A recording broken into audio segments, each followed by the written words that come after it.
Welcome back. All right, today's career video, we're going to talk about Bret Hedican. Yes, obscure player on some level, yes.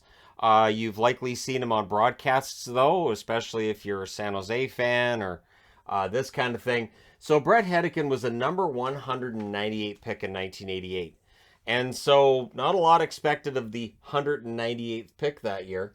But 91-92, he ends up making his debut for the St. Louis Blues. 4 games, 1 goal for Hedican. In the playoffs, 5 games played, no points. So he makes his debut near the end of the season, plays in the playoffs. Not too bad. 92-93, 42 games played, just the 8 assists. In the playoffs, he plays 10 games, no points. So the offense isn't there yet. Hedican, though, was never a huge point producer. He was a solid two-way defenseman. I thought his foot speed was good, all that fun stuff. 93-94 plays 61 games with St. Louis and has 11 assists. And then in what turns out to be a huge trade for the Vancouver Canucks, and one of the oddest trades ever, he is traded to the Vancouver Canucks with Jeff Brown and Nathan Lafayette for Craig Janney. And if you're watching this and going, when did Craig Janney play for the Canucks? Yeah, he wouldn't play for the Canucks. He was the award that the Canucks got for St. Louis picking up Peter Nedved, and immediately said, I will not play for the Canucks. And me, being a Bruins fan, I was saying, oh, good. I didn't think that Janney fixed the problems that the Canucks had, and I thought what they got for Janney kind of sort of did. You're getting 2 defensemen in Hedican and Brown. You're immediately improving your blue line, which had been a concern, and Lafayette became the 4th line center. So, after the trade, 8 games played in Vancouver, just the 1 assist. Now, this is a Canucks team that finished 7th in the West. Not a lot expected of them, and they went all the way to the Stanley Cup final, and that trade was a huge part of the reason why. In 24 games, he has 1 goal, 6 assists, 7 points. So Hedican was a pretty key guy for the Canucks, and showed that, yeah, he can do pretty well when it's a long playoff run, and we would see that again later in his career. 94-95, plays 45 games with the Canucks, 2 goals, 11 assists, 13 points. Remember, that's a lockout shortened season. In the playoffs, 11 games played, 2 assists. So the Canucks fall back a bit that year. 95-96, 77 games, 6 goals, 23 assists, 29 points. Points-wise, that's his best season. In the playoffs, he adds 1 assist in 6 games. 96-97, as the Canucks enter the Great Darkness, he's still there. 67 games, 4 goals, 15 assists, 19 points. 97-98, still with the Canucks. 71 games, 3 goals, 24 assists, 27 points. 98-99, 42 games played, 2 goals, 11 assists, 13 points. And then he's a part of another really big trade. This is another thing that I like doing these career videos for. The player here might be of little consequence to some watching the video. They're like, I don't know why Shannon would do a video on this guy. Look at the trades. January 17th, he's traded with a 2003, a guy named Pavel Bure, Brad Ferentz in exchange for a 2000 first-round pick, which they would use to draft Nathan Smith, Mike Brown, Dave Gagne, Ed Jovanovski, and Kevin Weeks. So huge deal. Bure would go to Florida, would go on and have tremendous success as a goal scorer. Jovanovski, who had struggled early on in Florida, went to Vancouver and solidified their blue line. And Hedican's play picked up after he got to Florida in 25 games, 3 goals, 7 assists, 10 points.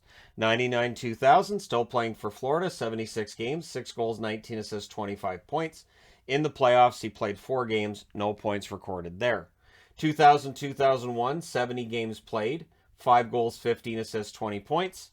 In 2001-2002, with Florida, 31 games, 3 goals, 7 assists, 10 points.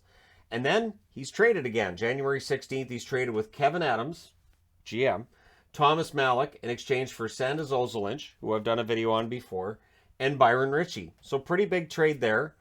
He goes to Carolina, 26 games with the Canes after that trade. 2 goals, 4 assists, 6 points. And then Carolina goes on an unexpected run. So 8 years after the unexpected run by the Canucks, the Canes do the same thing. In 23 games, he adds a goal and 4 assists. So not too shabby for Hedican. That's 2 Stanley Cup final appearances for him to that stage. 2002-2003, 72 games, 3 goals, 14 assists, 17 points. The Canes are, as always, a feast or famine team. You go to the Cup, you go to the conference final, or you don't make the playoffs. 2003-2004, another team doesn't make the playoffs. 81 games, 7 goals, 17 assists, 24 points. So the lockout takes out the 04-05 season. For 05-06, he arguably has his best year. 74 games, 5 goals, 22 assists, 27 points. And then in the playoffs, 25 games played, 2 goals, 9 assists, 11 points. Good production in the playoffs. And guess what? He gets a cup ring in Carolina. Well thought of, very popular player, finally gets his first cup ring about 15 years after his debut.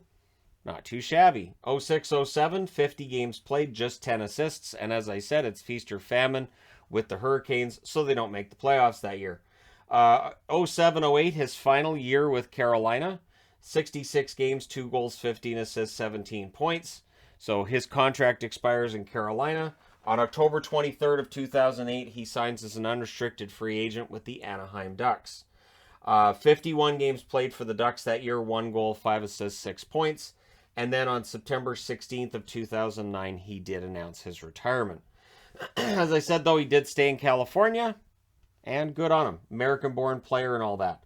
1,039 games played in his career in the regular season, 55 goals, 239 assists, 294 points. In the playoffs, 108 games played, 4 goals, 22 assists, 26 points.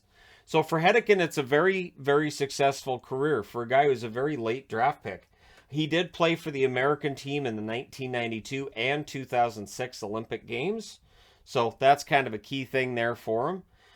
Neither of those teams did medal. However, he came out pretty well. He ended up getting married to Christy Yamaguchi, who was gold medalist in 1992.